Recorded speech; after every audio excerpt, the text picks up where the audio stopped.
Hello दोस्तों, math class 0.5 में आपका स्वागत है। इस वीडियो में हम लोग देखेंगे मैथ संबंधित क्वेश्चन प्रॉफिट लॉस, जो आपके किसी भी एग्जाम में आपको क्वेश्चन देखने को मिल सकता है। मेरे दोस्तों, वीडियो को पूरा अंत तक देखिएगा मेरे दोस्तों, तभी क्वेश्चन समझ में आएगा, नहीं तो क्वेश्चन समझ में नहीं आएगा। तो चलिए क्वेश्चन स्टार्ट करते हैं। उससे पहले यदि चैनल को सब्सक्राइब नहीं किए हैं तो चैनल को सब्सक्राइब कर लीजिएगा, ताकि इसी तरह आपको मिलता रहे अच्छे से वीडियो। चलिए स्टार्ट करते हैं। पहला क्वेश्चन, शुद्ध घी का भाव 100 रुपये प्रति किलोग्राम है। इसमें 50 रुपये प्रति किलोग्राम के भाव वाले वनस्पति तेल मिलाकर मिश्रण को 96 रुपये प्रति किलोग्राम बेचा जाता है।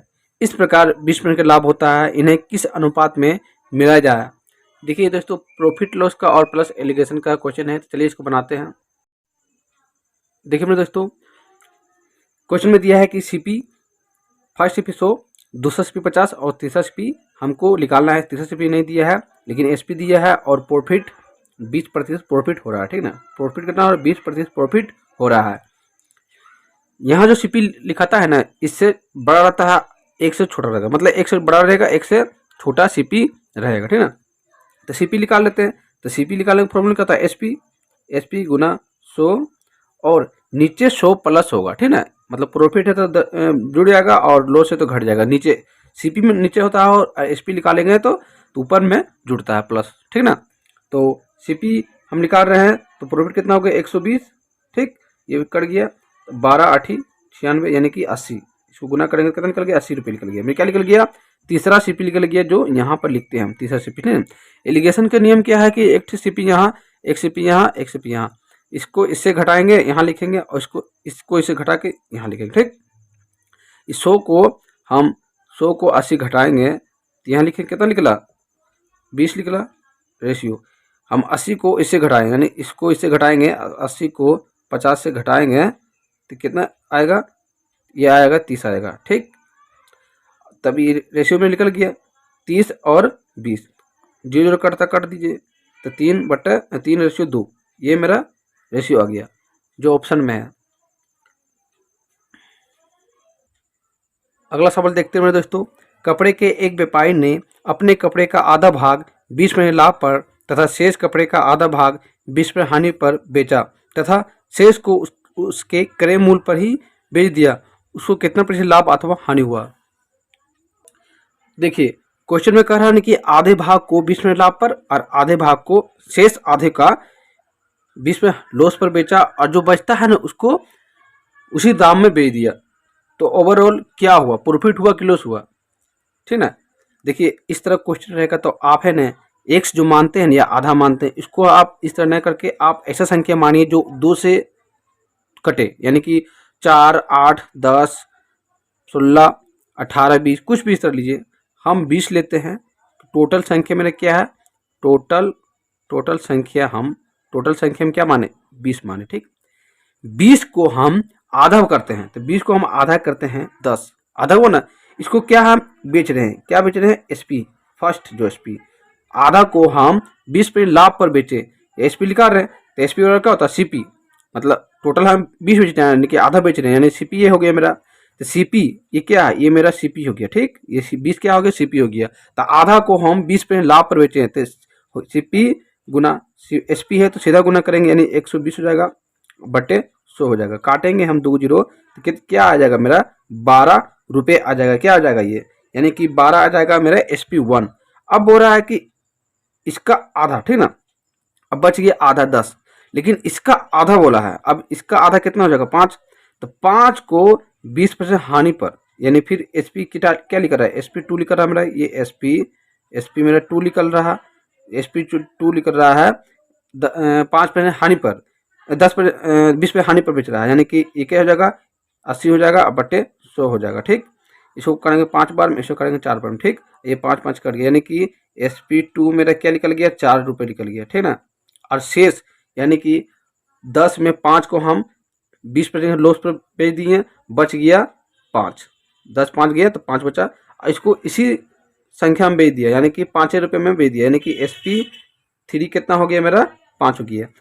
तो टोटल हम मेरा कितना हम बेचे? SP1 SP2 SP3, टोटल को हम जोड़ते हैं, यानी 12 4 16 16 5 21, यानी इसको जोड़ेंगे तो टोटल मेरा एसपी कितना हो गया, टोटल एसपी मेरा कितना हो गया, टोटल एसपी मेरा कितना हो गया 21 हो गया। और टोटल मेरा कॉस्ट प्राइस क्या यानी कितना खरीदे हम माने हैं, एक्चुअल तो नहीं है लेकिन माने हैं, तो कितना माने 20 माने हैं। टोटल सीपी कितना है मेरा 20 है। ठीक, अब देख रहे हैं कि 20 में खरीद रहे हैं, अब बेच रहे हैं कितना 21 में, तो मैं क्या हुआ मेरा प्रॉफिट हुआ, कितना प्रॉफिट हुआ, एक प्रॉफिट हुआ। तो प्रॉफिट प्रतिशत निकालने के लिए प्रॉफिट प्रतिशत निकालने के लिए प्रॉफिट प्रतिशत निकालने के लिए प्रॉफिट एक बराबर सीपी कितना, सीपी 20 है गुना 100। ठीक, इसको काटेंगे क्या निकल जाएगा मेरा 5% मेरा प्रॉफिट आ गया। क्लियर है, ठीक है। तीसरा क्वेश्चन को ट्राई करते हैं दोस्तों। तीसरा क्वेश्चन है, एक व्यक्ति ने कोई वस्तु खरीदकर इसे 5% लाभ पर बेच दिया।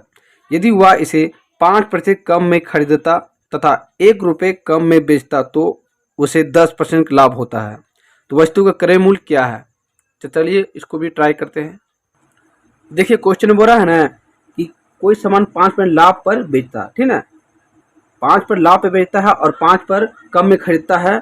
इस स्थिति में 1 रुपये में कम में फिर बेच देता है तो 10% लाभ होता है। तो वस्तु का क्रय मूल्य क्या है। देखिए क्वेश्चन में जब 3 प्रकार के लाभ या हानि परसेंट में दिया हो और कम अधिक में रुपए में दिया हो तो क्या कीजिएगा, एसपी का ये डिफरेंट दिया है। ये जो 1 रुपया दिया है ना, क्या दिया है, कम में, ठीक है, कम दिया है। तो कम अधिक इसका क्या होता है, ये अंतर होता है, किसी भी एसपी का या सीपी का अंतर होता है। लेकिन यहाँ पर SP1 दिया है इतना में खरीद रहा है, SP2 इतना में खरीद रहा है और SP जो दूसरा है इतना प्रॉफिट पर खरीद रहा है, तो अंतर इतना दिया, ठीक है ना। तो ये क्वेश्चन जब भी रहेगा ना तो क्या कीजिएगा, जो बोल रहा है कि 5 पर लाभ पर बेचा यानी कि 105 पर ही बेचा। ठीक, अब बोल रहा है कि 5 रुपये कम में खरीदा यानी कि सीपी मेरा हो गया है, सीपी मेरा क्या हो जाएगा 5 रुपये कम में खरीदा, 5 रुपये कम में खरीदता है यानी कि 95 में खरीदता है। अब देखिए अब क्या है कि ये जो दूसरा एसपी जो दिया है, दूसरा एसपी मेरा कितना दिया है, ये 10% लाभ पर बेचता है, 10% लाभ पर बेचता है। दूसरा जो प्रॉफिट दिया कितना दिया, 10% लाभ पर बेचता है। तो हमको SP2 निकल जाएगा, काहे कि सीपी है और प्रॉफिट है तो SP2 निकल जाएगा ना। SP2 निकालते हैं, SP2 कैसे निकलेगा, SP2 बराबर सीपी गुना 110/100। ठीक, इसको काटिए, ये मेरा क्या निकल गया, अब काट दीजिए इसको, 19 5 बार काटेंगे 19 बार, 5 काटेंगे 2 बार तो 19 हो गया, 19 1 20 यानी 209/2 हो गया। क्या, ये मेरा SP2 निकल गया। ये जो कम दिया ना 1 रुपये कम, SP1 SP2 का अंतर दिया, ठीक ना। तो SP1 और SP2 का अंतर कितना दिया, 1 रुपये दिया है, ठीक ना। तो SP1 कितना है 105 माइनस 209/2 का अंतर दिया है। तो इसको घटाएंगे कितना हो गया 10/2 माइनस ये बट्टे, ठीक, इसको घटाएंगे तो कितना निकलेगा मेरा, इसको घटाएंगे हम 10 में से हो गया तो 1 और ये 0 कट गया और 2 कट गया यानी कि 1/2। यही जो क्या दिया इसका वैल्यू दिया है, ये जो मैं निकला है ना, जो 1 का वैल्यू है यानी कि 1/2 क्या है, 1 का वैल्यू है। तो हमको सीपी निकालना है, एक्चुअल सीपी निकालना है। ये सीपी जो दिया है ना, ये एक्चुअल नहीं दिए, 5% कम में खरीदता है। ठीक, ये जो खरीदता है यानी सीपी खरीदता है 5% कम में वैल्यू में खरीदता है। देखिए और बोल रहा है कि एक्चुअल वैल्यू मेरा क्या है सीपी को, तो एक्चुअल वैल्यू बराबर 1 रुपये का अंतर दिया है एसपी दोनों का। ठीक है, एसपी बराबर निकाल लिए हम हमको सीपी निकालना है यानी कि दोनों एसपी का अंतर हाफ निकला, हाफ बराबर 1, तो हमको 100 का वैल्यू निकालना है। इसको इसे गुना करेंगे और बटा 1/2, इसको काट के ऊपर ले आएंगे यानी इसको गुना करेंगे कितना निकल जाएगा मेरा 200। ये मैंने क्या निकल गया, ये मेरा सीपी निकल गया। क्लियर है। SP1 SP2 का अंतर ये दिया है, कम या अधिक जब भी रहेगा इस तरह का कीजिएगा, अब आंसर आ जाएगा। इस टाइप का क्वेश्चन आप बना के देख सकते हैं, इसी तरह आपको आंसर आना ही आना है। अगला क्वेश्चन है क्वेश्चन नंबर 4, किस वस्तु का क्रय मूल्य उस वस्तु के विक्रय मूल्य का 40% है, विक्रय मूल्य क्रय मूल्य कितना प्रतिशत है। इसको भी ट्राई करते हैं। देखिए क्वेश्चन बोल रहा है ना कि क्रय मूल्य है ना एसपी का मतलब विक्रय मूल्य का 40% है। ठीक, 40 हो जाएगा, ये सीपी 40 हो जाएगा, एसपी कितना 100 हो जाएगा। अब बोल रहा है कि एसपी जो है क्रय मूल्य का कितना प्रतिशत है, यानी कि एसपी है एसपी क्रय मूल्य का यानी कि 40 क्रय मूल्य का कितना प्रतिशत है। ठीक, ये क्वेश्चन में बोला है। इसको काटिए, इसको काटिए, 4 से जो काटे 25 टाइम में, इसको इससे गुना कर देंगे तो क्या होगा 2500 निकल जाएगा और बराबर x। 100 क्या है, ये मेरा प्रतिशत है। ठीक, कितना प्रतिशत है, तो 250%, यानी कि 250% है मेरा इसका। क्लियर है। 5वां क्वेश्चन है, यदि 20 वस्तुओं का क्रय मूल्य 15 वस्तुओं के विक्रय मूल्य के बराबर हो तो लाभ प्रतिशत कितना है। सिंपल क्वेश्चन है दोस्तों, चलिए इसको ट्राई करते हैं, फिर हम बनाते हैं। वीडियो को पॉज करके बनाइए। देखिए क्वेश्चन में बोला है कि 20 वस्तुओं का क्रय मूल्य, 20 वस्तुओं का क्रय मूल्य यानी कि सीपी बराबर 15 वस्तुओं के एसपी के बराबर है। ठीक, आप इस तरह लिख लीजिएगा। अब देखिए सीपी का वैल्यू कौन हो जाएगा, इसका फेस ये है, यानी इसका बराबर ये, और इसका वैल्यू ये, समझ गए। यानी सीपी में कितना हो गया 15 और एसपी कितना हो गया 20 हो गया। खरीद रहे हैं 15 में, बेच कितना रहे 20 में, क्या हुआ मेरा प्रॉफिट होगा, कितना प्रॉफिट हुआ 5 प्रॉफिट हुआ। कहाँ से प्रॉफिट हुआ, प्रॉफिट प्रतिशत निकालने के लिए प्रॉफिट बटे सीपी कहाँ से 15 गुना 100। ठीक, 5 से 100 करेंगे 3 टाइम में, और 100 के 100 बटे 3, इसको काटिए पूर्ण इसको भागा दिए, 3 3 9 3 3 9 बटा 3 यानी 33.1/3, जो आपके ऑप्शन सी में है। क्लियर है, सिंपल क्वेश्चन है मेरे दोस्तों। वीडियो थोड़ा सा पसंद आए तो चैनल को सब्सक्राइब और लाइक जरूर कीजिएगा, और अपने मित्रों को शेयर जरूर कीजिएगा। मिलते हैं अगले वीडियो पर। Thank you.